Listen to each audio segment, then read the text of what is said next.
Vive tu fe como tu realidad virtual. La realidad virtual es aquella que nosotros podemos ver a través de, ¿cierto?, en una pantalla y que viene y podemos, lo que estamos viendo, podemos hasta interactuar y como si estuviésemos en el lugar real, ¿cierto?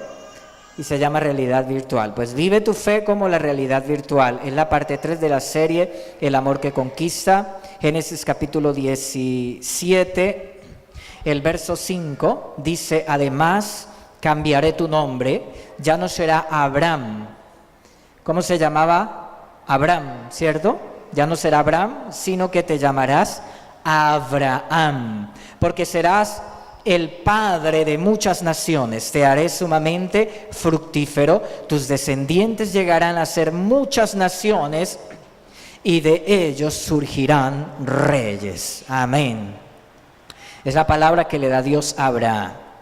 Entonces hoy vamos a hablar acerca de que el amor que conquista es un amor que nos llena de esperanza y confianza. El domingo pasado hablaba acerca de que el amor que conquista es un amor guerrero, es un héroe guerrero que batalla y que conquista y no permite que el enemigo se lleve a sus seres amados. Bueno, y quiero contarles algo para ilustrar mi mensaje hoy. Y es que encontré algo sobre la realidad virtual, y es que para los niños el miedo y el dolor de los tratamientos médicos puede ser traumáticos. Así que varias compañías de tecnología están haciendo algunas cosas para ayudar. Cuando se les aplica una inyección, las vacunas salvan vidas, pero muchos niños les tienen miedo a las agujas. Hace 15 días le aplicamos la última vacuna a nuestro David Santiago del esquema y hace poco, como unas 2, 3 vacunas tuvimos que aplicarle, pero fue traumático. Me tocó a mí tocó cogerle las manos y era un terror al ver la aguja, pero el miedo, porque precisamente cuando entra la aguja casi ni se dio cuenta, el miedo es ver la aguja, ¿sí? Y no solo para los niños, pues mucho más para los niños que son pequeñitos, ¿cierto? Pero en cualquier intervención médica, de cualquier enfermedad, hay cosas que son terrorosas, ¿cierto? Que nos infunden miedo. Entonces, la realidad virtual ha comenzado a usarse como una manera de ayudar a los niños a sobrellevar situaciones como esta. Un proyecto de realidad virtual creó una aventura animada en 3D que permite a los niños disfrutar de ver cómo héroes con armaduras defienden sus tierras de un villano. ¿Sí? Es como la metáfora de lo que hace la vacuna, ¿cierto? Que alienta el sistema inmunológico, activa el sistema inmunológico y entonces es esa metáfora de lo que hacen esos héroes para sacar la enfermedad o para librar al cuerpo y para protegerlo. Entonces, mientras la enfermera mira la misma historia en una pantalla separada, aprovecha para pasar el algodón húmedo por la piel y aplicar la inyección. La teoría era deshacerse de la aguja que se aproxima para que el miedo en sí también desaparezca. Esa es la teoría, ¿sí? O sea, que el niño no vea cuando la aguja viene y así el miedo desaparecerá. Y eso terminó sucediendo perfectamente. Quienes aplicaron esta técnica aseguran que la capacidad de la historia contada en la animación para atrapar el interés de los niños alivió sus miedos y ayudó a relajar sus músculos, lo cual facilitó mucho más el trabajo de las enfermeras al administrar la inyección. Se cree que la realidad virtual tiene el potencial de ayudar con una variedad de otros escenarios médicos para aliviar el estrés de los pacientes y se asegura que esta tecnología tiene mucho potencial de desarrollo. se le podrían incorporar tanto interactividad como personalización para los pacientes específicos de acuerdo a cuál sea la enfermedad, ¿sí? Entonces, ¿cuál es el punto? El punto es que nosotros tenemos que enfrentar también situaciones difíciles. Tenemos que enfrentar, por ejemplo, a veces una enfermedad, una situación de prueba, de dificultad en las finanzas. Todos los días la vida nos presenta retos, ¿cierto? Situaciones que tienen el potencial de someternos al estrés, a la ansiedad o hasta la depresión. Entonces, ¿cuál es el punto? El punto aquí es que si nosotros logramos enfocar nuestra mente, nuestros pensamientos, nuestra mirada en algo que no sea la aguja que viene en ese momento, ¿cierto?, a chuzarnos, el problema que estamos pasando, sino que nosotros podemos estar viendo algo diferente, estar viendo las promesas de Dios. Nuestra mente se enciende una pantalla en nuestra mente que nos hace ver lo que Dios dice y no lo que las circunstancias o lo que la gente nos está diciendo, para no estar llenos de miedo y de terror, sino que nuestra mente está enfocada viendo al héroe que está venciendo, ¿cierto?, al villano que quiere conquistar. Ese es el punto. Hebreos capítulo 12, el verso 2 dice: esto lo hacemos al fijar la mirada en Jesús, el campeón que inicia y perfecciona nuestra fe. Debido al gozo que le esperaba, Jesús soportó la cruz sin importarle la vergüenza que ésta representaba. ¿Sí? Ahora está sentado en el lugar de honor junto al trono de Dios. Claro, ¿cierto? Claro lo que está diciendo la palabra. Jesús soportó toda la humillación, todo el dolor, todo el sufrimiento, los latigazos, los clavos que traspasaron sus manos. Jesús soportó todo eso porque en ese momento el Señor estaba viendo el fruto de su sufrimiento, ¿sí? Él estaba viendo, la fe de Jesús operaba en la tecnología más avanzada de la realidad virtual, la del cielo. Amén. Esa fe. Jesús estaba viendo que su sufrimiento estaba derrotando al diablo que tanto daño le había causado a la humanidad. Muerte, dolor, tristeza, lo más terrible. Jesús estaba viendo en la pantalla de su mente las multitudes en toda la tierra congregándose en las iglesias. Estaba viendo Jesús cómo Colombia empezó de ser un país lleno de terrorismo, de muerte, de brujería, de hechicería, de idolatría. Jesús estaba viendo cómo la gente empezó a convertirse a Él. Jesús estaba viendo cómo las iglesias empezaron a crecer en nuestra nación. Jesús estaba viendo todo eso en su realidad, en realmente lo que iba a suceder. Y por eso Jesús dijo: yo voy a seguir sufriendo, yo voy a terminar esto que he empezado hasta morir en la cruz y resucitar, porque esto redundará en salvación, en libertad, en bendición, en sanidad, en milagros, amén, en restauración. Entonces Jesús estaba viendo a las personas ser libres de la depresión, de las adicciones, de la enfermedad. Él estaba viendo los hogares restaurados.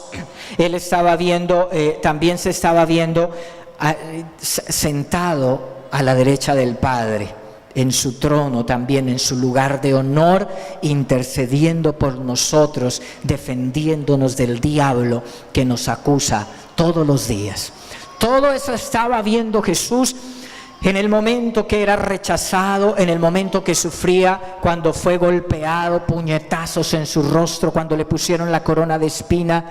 Todo eso Jesús estaba viendo en el Getsemaní, cuando dice la Biblia que su sudor eran como grandes gotas de sangre por esa tensión emocional que estaba pasando el Señor. Allí, mientras el diablo venía a decirle que estaba derrotado, el Señor estaba viendo todo lo que iba a venir. En medio de tu sufrimiento, entonces tú debes seguir el ejemplo de Jesús. mirar al futuro. Mira el fruto de tu oración, mira el fruto de tus lágrimas, mira el fruto de tu fidelidad al Señor, de congregarse, de ser fiel al Señor. Vas a mirar eso en medio de tu sufrimiento, en medio del dolor de la enfermedad. Mira que Dios va a sacar algo glorioso de eso. Amén. Algo va a venir porque Él lo ha prometido. Él ha dicho que los que amamos a Dios, todo nos ayuda para bien. ¿Cuántos creen esa palabra? Amén. Sí. Es así. Entonces, en medio de la enfermedad o un cónyuge difícil, una decepción, un fracaso financiero, en medio de un divorcio, en medio del sufrimiento de lo que es un padre, una madre, ver a un hijo que se ha desviado del camino, ¿sí? Mira que Tales Roberto es un gran cantante, ministro de Dios. ¿Cuántos han escuchado la música de Tales Roberto? Levanten la mano. Bueno, les invito para que después en YouTube, ¿no? Ponga Tales Roberto y vas a mirar la unción que tiene ese hombre, el poder de Dios, la espontaneidad, el poder de Dios cuando canta, cuando ministra, ¿sí? Pero él es hijo de pastor. Pero a pesar de haber sido criado en la iglesia con sus hermanos, se apartó del Señor a la edad de 23 años. Los amigos lo fueron llevando al mundo y él cayó terriblemente en los vicios, ¿sí? Lo llevaron a las drogas, a las mujeres, el cigarrillo, la prostitución, el alcohol, y casi muere en esas circunstancias, en medio de todos los peligros que es estar en esta vida. Esos 7 años para los padres de Tales fueron de oración y de lágrimas, porque siendo pastores, el sufrimiento y el dolor de ver a su hijo perdido en esa vida tan terrible, 7 largos años, porque en esas circunstancias 7 años son como si fueran 20, ¿cierto? Orando y clamando por él. Hoy Tales debería llevar más de 7 años en prisión. Esta es una entrevista, yo saco esto de una entrevista que le hicieron, creo que fue en 2015, y él cuenta que en ese momento debería llevar 7 años en la cárcel, ¿sí? Tenía que pagar 30 años porque, dice él, me encontraron una cantidad de droga. Dios me sacó. El policía que tenía que encarcelarme sintió en su corazón decirme, joven, no te voy a encerrar. Y cogió la droga y la tiró a la basura. Pero donde el policía haga efectivo eso, dice que 30 años de cárcel. En aquel momento, dice él, Dios me dijo, el diablo quiere acabar con tu vida. Y muchas cosas sucedieron en ese tiempo terribles en las cuales su vida estaba en peligro, tanto de morir como de ir a la cárcel. Un día, un amigo y yo, dice, estábamos drogados en un hotel. El diablo entró en mi amigo y dijo, le dijo con una voz diferente, la que no era su amigo, le dijo, Tales, te voy a llevar al infierno. Y dice que eso porque él había escuchado a su padre, él creció en la iglesia y él había escuchado que el infierno que es real, y la Biblia habla del infierno. Entonces dice que un temor inmediatamente le sobrecogió y dice que repitió varias veces. Dice, yo grité, no quiero ir al infierno, sentí miedo, mucho miedo. Y recordé unas palabras que mi papá me decía siempre: si nosotros entregamos nuestras vidas a Jesús, el diablo no puede llevarnos al infierno. El Espíritu Santo le trajo esa palabra a la mente en ese momento, porque esa palabra que es sembrada dará fruto. Amén.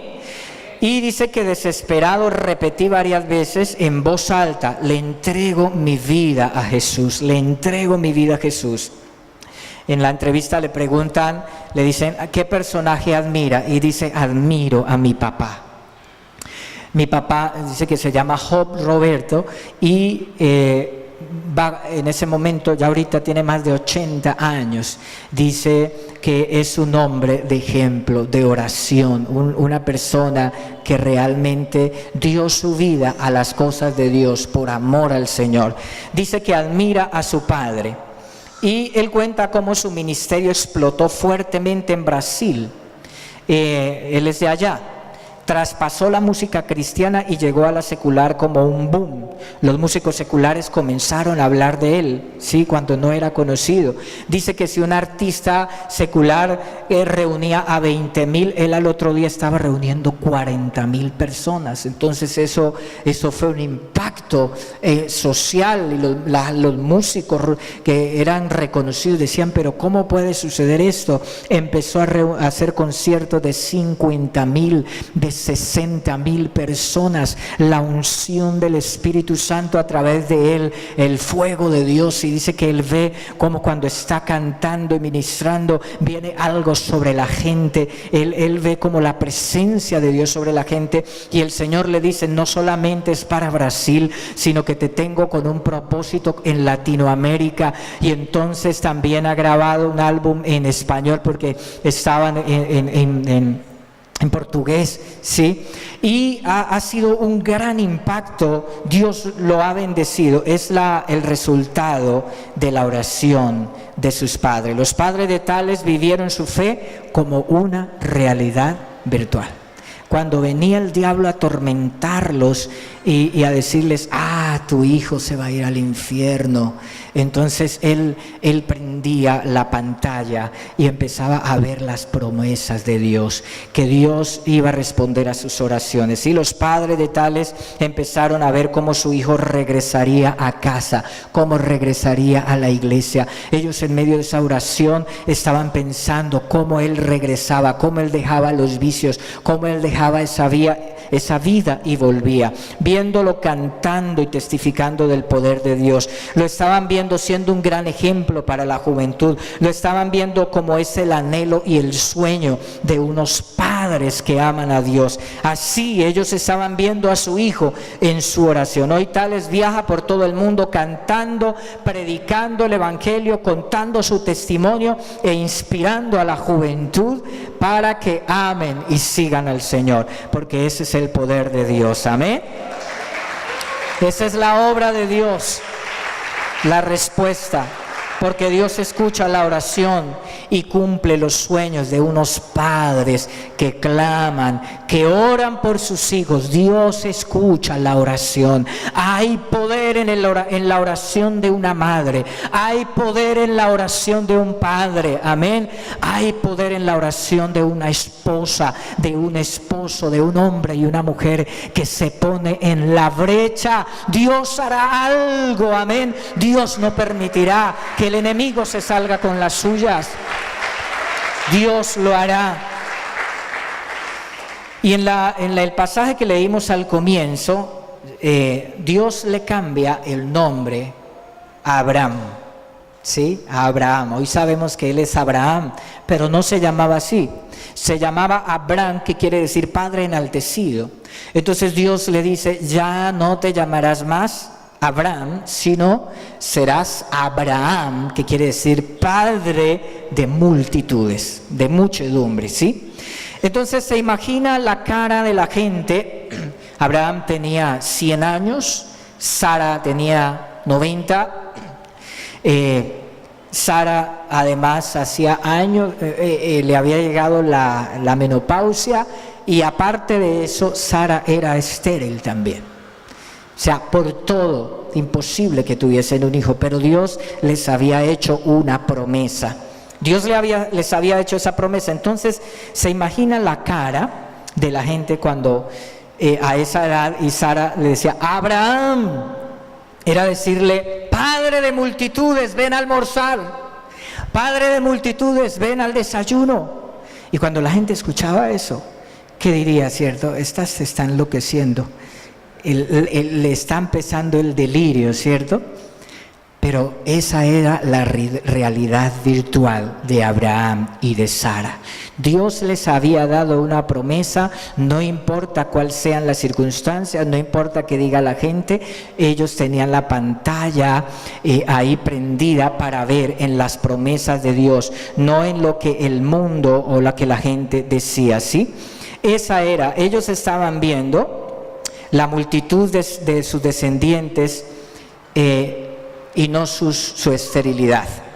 Dios les enseñó a ver las estrellas en la pantalla de un cielo despejado y en una noche diáfana en la que era abrumadora la multitud de estos cuerpos celestes, las estrellas, ¿sí?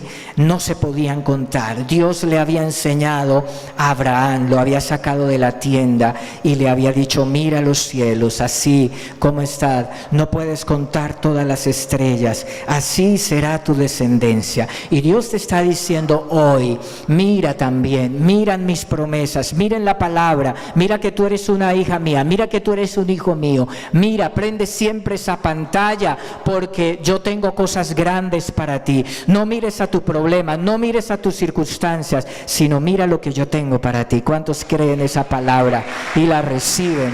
Amén.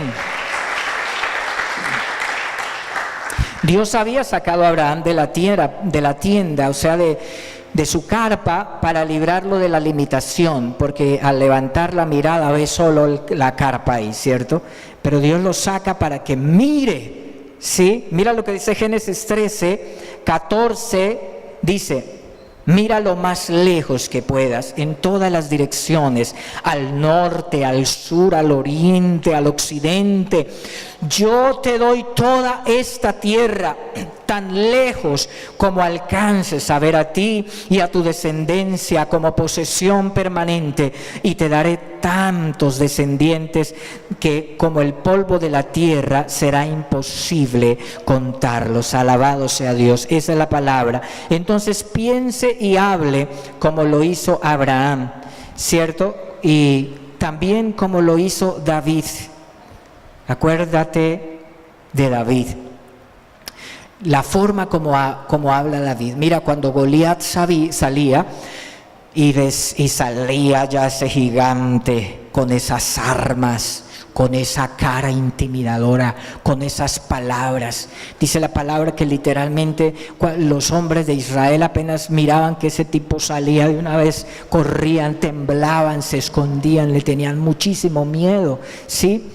Estaban mirando el problema, no estaban mirando la realidad virtual de la fe. No estaban mirando al Dios de los ejércitos celestiales, estaban mirando a ese gigante, a ese problema que tenían en ese momento y que los estaba desafiando, y les decía, mira, no es necesario que nos enfrentemos en batalla, simplemente denme un guerrero de su nacionalidad para que pelee conmigo, y si él me vence, entonces nosotros seremos sus esclavos, pero si yo lo venzo, ustedes van a ser nuestros esclavos. Y esa era la realidad que ellos estaban viendo, lo que estaban escuchando. Pero David estaba viendo en la realidad virtual de la fe. Cuando David viene, David no era de guerra, no sabía usar la espada, no sabía ni usar esa armadura de guerra, nada. Simplemente él cuidaba ovejas, pero él miraba en la fe. Y cuando viene y sale ese gigante allá, y entonces dice: ¿quién es ese filisteo incircunciso que desafía al pueblo de Dios?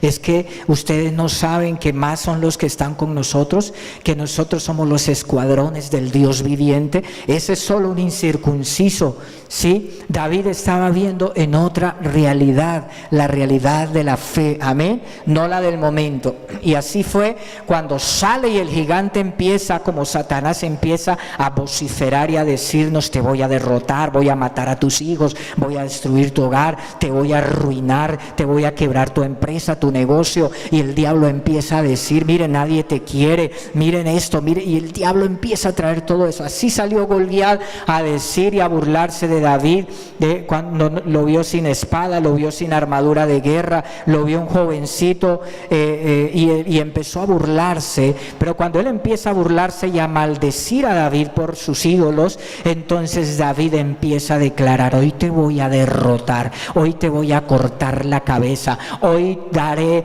todos los cuerpos de los enemigos de los filisteos a las aves de los cielos. Hoy Dios nos da la victoria. Empezó a hablar en la realidad de la fe en la que nosotros tenemos que hablar cuando tenemos problemas y dificultades, amén. Y así que dice que David, el filisteo viene, él mete la mano al saco pastoril, saca una piedra, la pone en la honda y se la clava en la frente al filisteo, y apenas dice la Biblia que se fue de cara y fue y le sacó la espada y le quitó la cabeza. Eso es lo que nosotros tenemos que hacer con nuestros problemas, con la fe, porque nuestro Dios es un Dios de victoria. Amén. Él nos ha dado esa victoria, esa bendición. Entonces, mira que los niños están pensando más en el momento, están pensando cierto, en la aguja que va a chuzarle su bracito, y es ese terror tan terrible. Cuando están bebés pues lloran, pero no saben, pero ya cuando tienen 5 años entienden lo que es una aguja, ¿cierto? Y entonces están llorando. Ellos no tienen la capacidad en el momento de ver los beneficios que les trae la vacuna, ¿cierto? Y que los va a librar de una enfermedad, de enfermedades terribles o de morir, de estar inválidos. Ellos no tienen la capacidad de ver eso, sino están viendo es el dolor del momento. Pues nosotros en ese aspecto no podemos ser como niños. Nosotros tenemos que mirar al futuro, como dice la palabra, lo que Dios tiene para nosotros, que el dolor que ahora sufrimos no es comparable. Mira lo que dice 2 Corintios capítulo 4, el verso 17. Pues nuestras dificultades actuales son pequeñas y no duran mucho tiempo. Sin embargo, nos producen una gloria que durará para siempre y que es de mucho más peso que las dificultades. Qué palabra tan bonita, amén. Eso es, esa palabra es para nosotros. Entonces, es eso, mira, quiero terminar con eso, las observaciones de Viktor Frankl, un psiquiatra de origen judío que fue llevado a los campos de concentración en la Segunda Guerra Mundial. Y este hombre aprovechó para hacer un análisis en el momento de todo lo que estaba pasando. Siendo un médico, un neurólogo, empezó a observar cómo la gente moría, la actitud que la gente tenía frente a esos terrores tan terribles de estar encerrados en esos campos aguantando hambre. Entonces había gente que no aguantaba esa situación, esa depresión, esa ansiedad, ese dolor, y se les lanzaban a los alambres electrificados que encerraban los campos de concentración y se suicidaban. Pero él empezó a ver que había gente que aún sufría más que los que se suicidaban, pero tenían como una paz, tenían algo diferente, y lograban superar todos los problemas. Y entonces él empezó a hablar con esas personas y empezó a darse cuenta que esa gente tenía fe. Esas personas tenían la pantalla de la realidad virtual. Ellos no miraban, no se enfocaban tanto en su sufrimiento,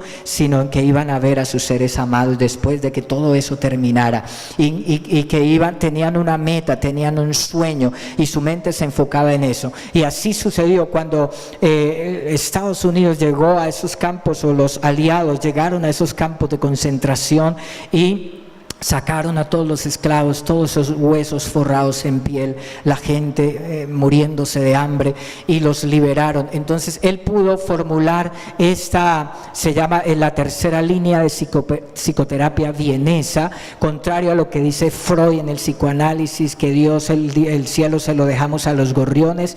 Este psiquiatra dice no, la fe de la gente les ayuda a salir adelante, a superar sus problemas, sus dificultades. Y eso observó Viktor Frankl, y ahí está en las teorías de psicología y psiquiatría. La palabra, entonces, Dios nos dice que enfoquemos nuestra mente en sus promesas, amén, en lo que Dios tiene para nosotros, en las bendiciones, en las promesas que Él nos hizo. Isaías 26:3 dice: tú guardarás en completa paz aquel cuyo pensamiento en ti persevera. ¿Quiénes tendrán completa paz? Los que tenemos nuestra mente en el Señor, en sus promesas, amén. Entonces nunca pierdas la esperanza. Haz como hizo Jesús en medio de su sufrimiento. Mira el gozo y la alegría que te esperan, porque Dios lo dijo. Mira cómo tu fe y tu valentía derrotan al enemigo. Habla como lo hizo Abraham y Sara, como lo hizo David. Esto te librará de angustia, de depresión, de ansiedad. Esto te llenará de gozo, y tú lograrás ver la respuesta a tus oraciones, y cosecharás con alegría. Llorarás, pero no de tristeza, sino de alegría, cuando veas la respuesta de Dios a tus oraciones. Amén. Los que reciban esta palabra, digan amén. Gloria a Dios.